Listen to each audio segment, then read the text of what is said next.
여러분 안녕하십니까? 오늘 새벽 대전의 한 변전소에서 큰 불이 났습니다. 다행히 인명피해는 없었지만 커다란 폭발음이 여러 차례 발생하며 불길이 치솟아 주민들은 불안감에 뜬 눈으로 지새웠습니다. 이선학 기자가 보도합니다. 캄캄한 새벽, 건물 위로 새빨간 불길이 마구 치솟습니다. 불길 위로는 검은 연기가 계속해서 솟구칩니다. 폭발음도 여러 차례 발생했습니다. 전쟁당한 줄 알았어요. 한 두 번 정도는 폭발음이 발생을 했어요. 깜짝 놀래갖고선 이걸 달려봤죠. 충격으로 인근 건물도 흔들리면서 주민들은 불안감에 잠을 이루지 못했습니다.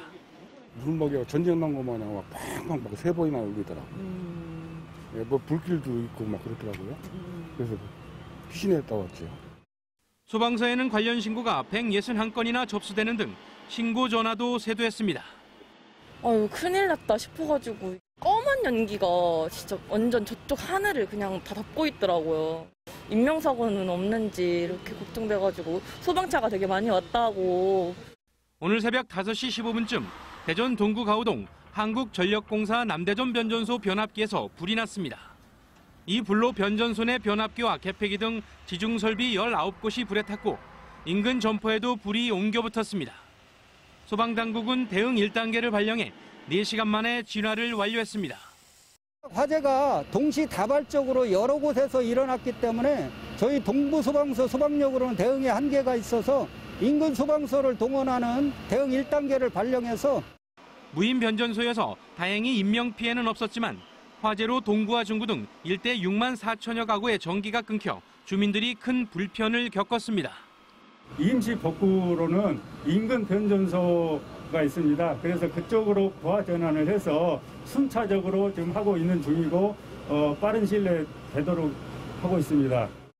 소방당국은 한전 등 유관 기관과 함께 다음 주 월요일 화재 원인 등에 대해 합동 조사할 방침입니다. TJB 이선학입니다. 남대전 변전소에서 발생한 화재로 동구 일대 등 대전 곳곳에서 정전 사태가 잇따랐습니다. 6만 4천여 가구 주민들은 물론 인근 공장과 식당에서는 피해가 속출했습니다. 이어서 조혜원 기자가 보도합니다. 남대전 변전소에서 커다란 폭발음과 함께 치솟은 불길에 변전소는 물론 변전소와 연결된 인도위 개폐기 등에서 동시다발적으로 불이 붙었습니다.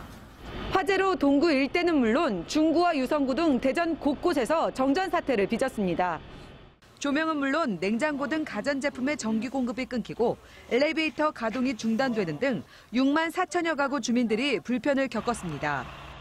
한 5시 전부터 시거리고 따다다닥거리는 소리가 났는데 그 공사차가 지나가는 줄 알고 몇 분 있다가 폭발하는 소리가 나면서 정전이 다 되면서 그래서 이제 밖으로 나가게 됐죠.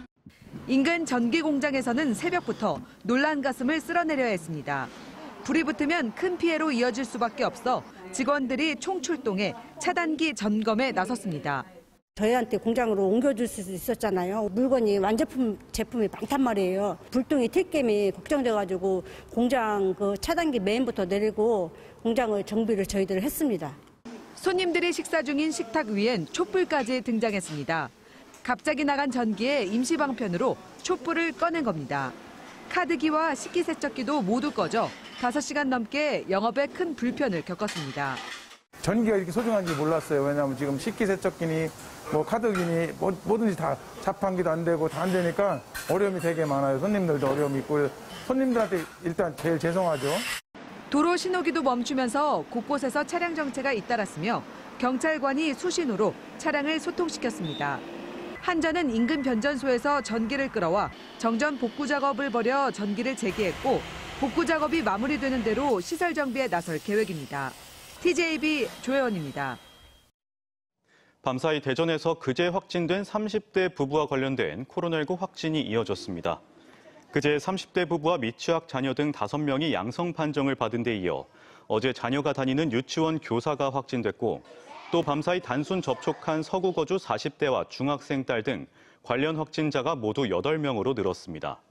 충남 천안에서는 집단 감염이 발생한 자동차 부품 제조회사의 확진자 가족이 추가 감염되면서 관련 누적 확진자가 31명에 이릅니다. 또 아산 80대와 90대가 확진돼 감염 경로를 조사 중이며 해외에서 입국한 태안 40대와 기존 확진자의 접촉자 등 8명이 추가 확진됐습니다. 오늘 낮 1시 20분쯤 대전시 가수원동 호남선 철로 교각에서 신원을 알 수 없는 남성이 ITX 새마을호 열차에 뛰어들어 숨졌습니다. 해당 열차는 사고 수습까지 1시간 반가량 멈춰섰고 뒤따르던 열차들도 하행선로만으로 운행하느라 10분씩 지연됐습니다. 경찰과 한국철도는 숨진 남성의 신원 파악과 함께 사고 경위 등을 조사하고 있습니다. 대전과학고와 세종과학예술영재학교 등 전국의 8개 영재학교에서 의학학 계열로 진학할 경우 불이익을 받게 되는 내용이 신입생 모집 요강에 명문화되고 지원자들에게 서약서도 받을 예정입니다. 국가에서 많은 재원이 투입되고 차별적인 프로그램이 운영되는 영재학교나 과학고를 졸업하고 의대에 합격하는 사례가 늘면서 이에 대한 방지 대책으로 추진되는 것으로 2022년 모집 요강에 반영됩니다. 또한 의학학 계열 지원 시 일반고로 전학 가야 하거나 기숙사와 독서실 이용 제한, 교육비 등을 모두 반납해야 합니다. 지난 3월 착공한 천안 북부 BIT 일반산업단지 분양가가 최초 사업계획 수립 당시보다 2배가 폭등해 고분양가 논란에 휩싸였습니다. 이 산업단지의 최초 분양가는 2010년 사업계획 수립 당시 3.3제곱미터당 80만 원 선이었지만 2018년 타당성 검토 시 129만 원으로 뛰었다가 올해 최종적으로 173만 원으로 책정되면서 높은 분양가로 기업 유치의 차질이 우려됩니다. 북부 BIT 산업단지는 성안읍 복몰이 일원 87만 제곱미터 부지에 오는 2024년 준공을 목표로 총 사업비 3,670억 원을 투입해 조성합니다. 임신한 여성이 혼잡한 시간을 피해 출퇴근이 가능하도록 하는 법안이 국회 본회의를 통과했습니다.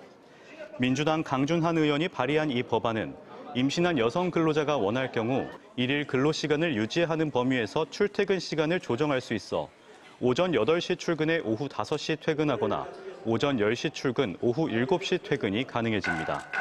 현행 근로기준법은 임신 후 12주 이내 또는 36주 이후 임산부에게만 일일 2시간 근로시간 단축이 가능합니다. 홍성군은 롯데백화점과 협약을 맺고 이달 6일까지 롯데백화점 잠실점에서 홍성 특산품 판매전을 열기로 했습니다. 이번 판매전에는 홍성 한우와 한돈 참다래청 등 30여 종의 상품이 서울 시민들에게 선보여집니다.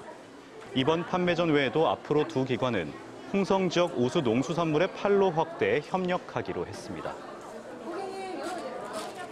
서천군이 과학적인 분석을 통해 한산 소곡주 맛의 표준화에 착수했습니다. 이는 양조장별 다른 맛으로 인한 혼란을 막고 최적의 맛을 찾기 위한 것으로 서천군은 지역 69개 양조장에서 생산하는 91종의 소곡주 맛을 산미, 당도 등 각종 항목으로 분석하고 있습니다. 이 작업에는 한국과학기술정보연구원 정한민 박사와 국제소믈리에협회 정하봉 부회장 등 전문가들이 참여하고 있습니다. 한국철도는 KTX 이용 고객 8억 명 돌파를 기념해 미혼모 가정에 기부금을 지원하는 우리 함께 걸어요 챌린지를 5월 한 달간 진행합니다.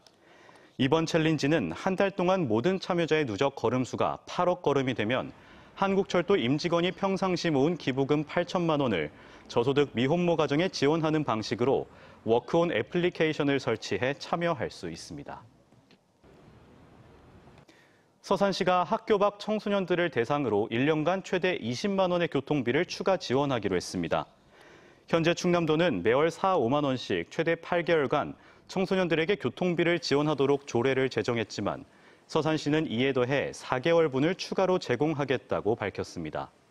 지원 대상은 주민등록 기준지가 서산시 관내인 만 9세에서 18세인 학교 밖 청소년들이며 9세에서 12세는 16만 원, 13세에서 18세는 20만 원으로 연령별 차등 지급합니다. 산림청은 지리산 둘레길과 백두대간 트레일, 비무장지대 펀치볼 둘레길, 대관령 숲길 등 4곳을 국가숲길로 지정해 다음 달부터 본격적으로 운영합니다.